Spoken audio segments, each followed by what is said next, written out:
கர்த்தருடைய பரிசுத்த நாமத்திற்கு மகிமை உண்டாவதாக. தேவன் அருளிய மினிஸ்ட்ரி மூலமாக உங்களோடு தொடர்பு கொள்வதிலும் இந்த மகிழ்ச்சி அடைகிறோம். இன்றைக்கும் இந்த நாளிலும் தேவன் நமக்கு கொடுக்கிற வார்த்தை 118 சங்கீதம் 8 மனுஷனை நம்புவதை பார்க்கிலும் கர்த்தர் பேரில் பற்றுதலா இருப்பதே நலம். ஹல்லேலூயா. கிறிஸ்துவுக்குள் பிரியமானவர்களே, கர்த்தருடைய வார்த்தை சொல்கிறது, மனுஷனை நம்புவதை பார்க்கிலும் கர்த்தர் பேரில் பற்றுதலா இருப்பதே நலம் என்று. பிரியமானவர்களே, நம்முடைய வாழ்க்கையிலே நம் கர்த்தர் பேரில் பற்றுதலா இருக்க வேண்டும். அவருடைய வார்த்தையின் பேரில் பற்றுதலா இருக்க வேண்டும். ஒவ்வொரு நாளும் நம்முடைய வாழ்க்கையிலே நம் யாரை நம்புகிறோம்?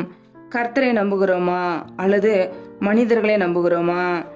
மனிதர்கள் மீது நம்பும் போது அநேக பிரச்சனைகளுக்குள்ளே, பாடுகளுக்குள்ளே, பிரச்சனைகளிலும் சிக்கிக்கொள்வோம். கர்த்தருடைய பிள்ளைகள் நம்மை நாமே ஆராய்ந்து பார்க்க வேண்டும். இன்றைக்கு அநேகருடைய வாழ்க்கையிலே மனுஷனை நம்பி அநேக காரியங்களிலே சிக்கிக் கொள்கிறார்கள். அநேக நஷ்டங்கள், இழப்புகள். வேதம் சொல்கிறது, மனுஷன் மாயைக்கு ஒப்பாயிருக்கிறான், அவன் நாட்கள் கடந்து போகிற நிழலுக்கு சமானம் என்று. பிரியமானவர்களே, மனுஷன் மாயைக்கு ஒப்பாயிருக்கிறான். மனுஷன் மாயைக்கு ஒப்பாயிருக்கிறான்.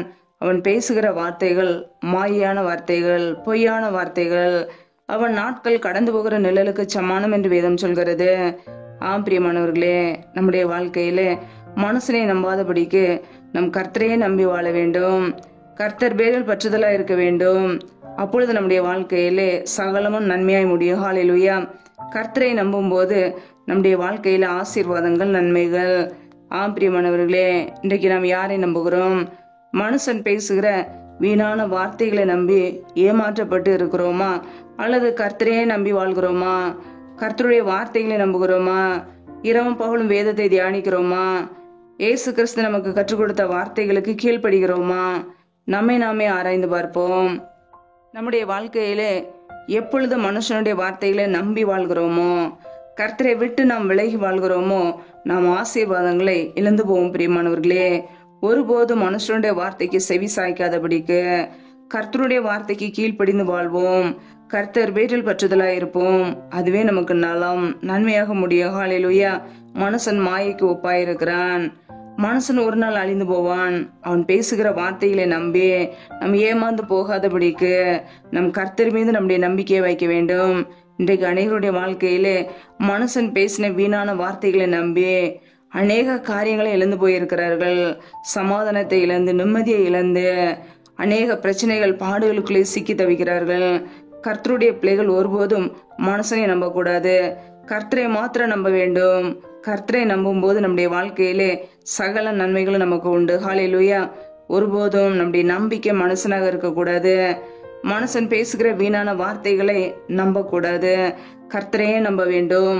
அவரையே நம்முடைய நம்பிக்கையாக கொண்டு வாழும் போது எல்லாம் நமக்கு நன்மையாக முடியும். ஹல்லேலூயா. கர்த்தர் தாமே இந்த வார்த்தையின்படி உங்களை ஆசீர்வதிப்பாராக. ஆமேன். நம்மை நாமே அவருடைய சமூகத்திலே தாழ்த்தி அர்ப்பணித்து ஜெபிப்போம். ஜெபம். எங்களை அதிகமாய் நேசிக்கிற எங்கள் அன்பின் பரலோக பிதாவே, மெய் துதிக்கிறோம், ஸ்தோதரிக்கிறோம். அப்பா, இந்த இரவு நேரத்துக்காக உடைய சமூகத்திலே வருகிறோம். இந்த புதிய மாதத்துக்குள்ள எங்களை அழைத்துக் கொண்டு வந்த கிருபைக்காக நன்றி அப்பா. இப்பொழுது இணைந்திருக்கிற ஒவ்வொரு குடும்பங்களையும் உடைய கரங்களிலே அர்ப்பணிக்கிறோம். என் தேவன் தாமே பிள்ளைகளை ஆசீர்வதிப்பீராக. பிள்ளைகள் செய்கின்ற வேலைகளை, தொழில்களை, வியாபாரங்களை ஆசீர்வதிங்க. கையின் பிரயாசங்களை பெருக பண்ணுங்க. யாரெல்லாம் பலவீனத்தோடு, சோர்வோடு, வியாதியோடு கஷ்டப்படுகிறார்களோ, என் தேவன் அவர்களை சுகமாக்குவீராக. இப்படியே சுகமாக்கும் கரம் இப்பொழுதே பிள்ளைகளை தொட்டு சுகமாக்கட்டும், விடுதலையாகட்டும். பலவீனத்திலும் இப்படியே பலன் பரிபூரணமாய் விளங்கட்டும். யாரெல்லாம் வேலைக்காக ஜெபிக்கிறார்களோ, வேலை காரியங்களில் இருக்கிற தடைகளை நீக்கி ஆசீர்வதிங்கப்பா. நம்முடைய கரங்களில் அர்ப்பணிக்கிறோம். யாரெல்லாம் கர்ப்பத்தின் கனிக்காக ஜெபிக்கிறார்களோ, என் தேவன் பிள்ளைகள் வாழ்க்கையில் உள்ள சகல தடைகளை நீக்கி ஆசீர்வதிங்க. நம்முடைய கரங்களில் அர்ப்பணிக்கிறோம். எந்தெந்த குடும்பங்களிலெல்லாம் திக்கற்றவர்களாய் தனிமையோடு வாழ்கிறார்களோ, கணவரால் கைவிடப்பட்ட ஒரு நிலைமையிலே யாருமே இல்லாமல் கஷ்டப்படுகிறார்களோ, என் தேவன் அவர்களுக்கு உதவி செய்யுங்க. திக்கற்ற பிள்ளைகளுக்கு நிறைய சகாயர், மனமருங்குவீராக ஆசீர்வதிங்க. பொருளாதார தேவைகளை சந்திங்க. நம்முடைய கரங்களில் அர்ப்பணிக்கிறோம். எந்தெந்த குடும்பங்களிலெல்லாம் கணவன் மனைவிக்கிடையே பிரிவினையோடு, பிரச்சனையோடு வாழ்கிறார்களோ, என் தேவன் அந்த குடும்பத்தை ஆசீர்வதிங்க. சமாதானத்தினால் நிரப்புங்கப்பா. உடைய கரங்களில் அர்ப்பணிக்கிறோம். இந்த இரவு நேரத்துல இன்பமான நித்திரை கொடுங்க. சத்துரு கொண்டு வருகிற எல்லா போராட்டங்களுக்கும், பிரச்சனைகளுக்கும், தீமைகளுக்கும், மரண பயங்களுக்கும், இருளின் அதிகாரங்களுக்கும் விலைக்கு பாதுகாத்துக் கொள்ளுங்க. இணைந்திருக்கிற ஒவ்வொரு குடும்பங்களையும் ஆசீர்வதிப்பீராக. உடைய நன்மையினால் நிரப்புவீராக. முற்றிலுமாக தாழ்த்தி ஜெபிக்கிறோம்.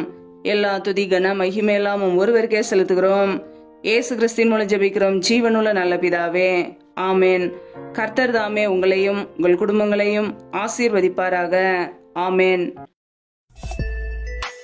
Thanks for watching. Please subscribe our channel. Click the like and share. Click the bell. God bless you.